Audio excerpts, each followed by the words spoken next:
Hello friends, welcome back to my channel.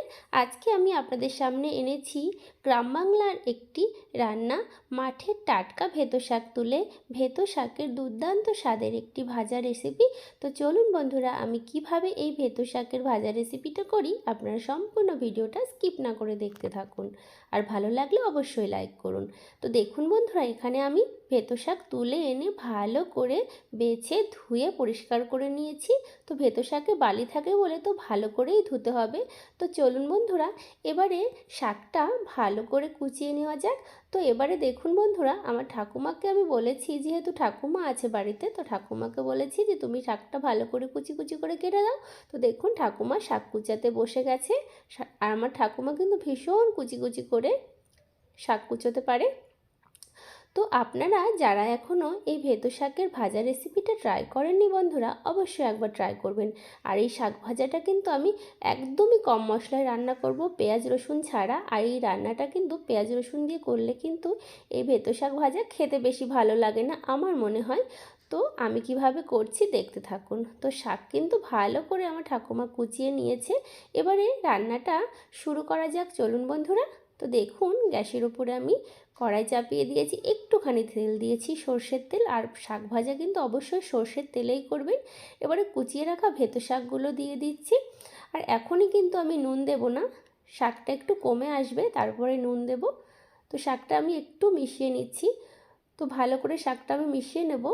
আমার এই শাক ভাজা রেসিপি যদি ভালো লাগে বন্ধুরা, তাহলে অবশ্যই লাইক, শেয়ার, কমেন্ট, সাবস্ক্রাইব করে আমার এই ছোট্ট চ্যানেলের পাশে থাকবেন। আর পাশের বেল আইকনটা অবশ্যই প্রেস করবেন।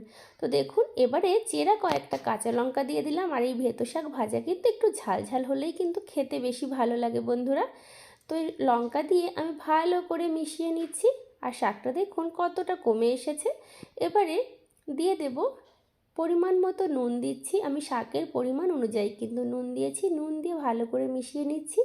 আর দেখুন, এখনই কিন্তু শাকটা থেকে কতটা জল বেরোতে শুরু করেছে। আমি কিন্তু কোনো জল দিইনি, শাকের জলেই কিন্তু শাকটা ভাজা হবে। আর জলটা কিন্তু আমি ঝরিয়ে ফেলবো না, এই জলটা দিয়েই কিন্তু আমি শাকটা সেদ্ধ করব।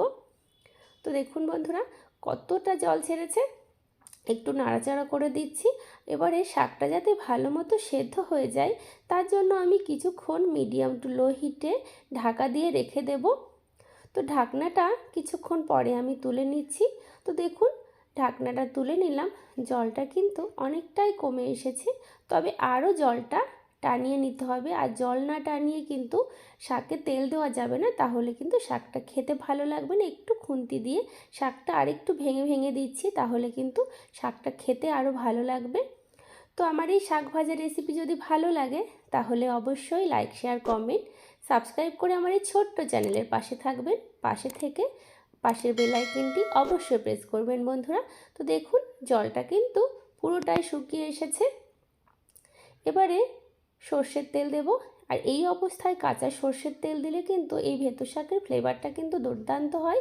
আপনারা এইভাবে আমার এই পদ্ধতিতে অবশ্যই একবার এই ভেতো শাক ভাজাটা ট্রাই করবেন, খেতে কিন্তু দারুণ হয়। সর্ষের তেল দিয়ে দিলাম, আর সর্ষের তেলটা কিন্তু একটু বেশি পড়বে শাক ভাজায়, তবেই ভালো লাগবে। এই শীতের সকাল বা দুপুরে এরকম গরম গরম ভাতের সঙ্গে ভেতো শাক ভাজা থাকলে আর কিচ্ছু চাই না। আমার তো ভীষণ ভালো লাগে এই শাক ভাজা হলে। আমার আর মাছ মাংস কিচ্ছু লাগে না, আমার এটাতেই খাওয়া হয়ে যায়। এবং আমার বাড়ির সকলেই কিন্তু ভীষণ পছন্দ করে। তো শাক ভাজাটা কিন্তু বন্ধুরা প্রায় হয়ে এসেছে। দেখুন কত সুন্দর করে ভেজে নিয়েছি। এরকম নরম নরম থাকলেই কিন্তু এই শাক ভাজাটা খেতে ভালো লাগবে। তো একটা পাত্রে নামিয়ে আপনাদের দেখাচ্ছি বন্ধুরা। তো দেখুন, একটা পাত্রে নামিয়ে নিয়েছি। গরম গরম ভাতের সঙ্গে পরিবেশনের জন্য তৈরি আমার শীতের টাটকা ভেতো শাকের ভাজা। আপনাদের কেমন লাগলো বন্ধুরা, কমেন্ট বক্সে অবশ্যই জানাবেন। বাড়িতে ট্রাই করবেন। আপনারা ভালো থাকবেন, সুস্থ থাকবেন। দেখা হবে